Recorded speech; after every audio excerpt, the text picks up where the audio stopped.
Sa bidyong ito, isang grupo ng paranormal ang iniimbestigahan ang isang manika gamit ang kanilang aparato.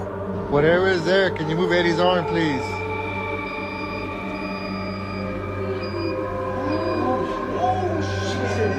Ang aparatong ito ay nakakadetect kung meron bang espiritu, kaya sinubukan nilang magtanong at nagulat sila dahil merong tumugon na espiritu sa kanilang aparato sa pamamagitan ng manika na kanilang iniimbestigahan.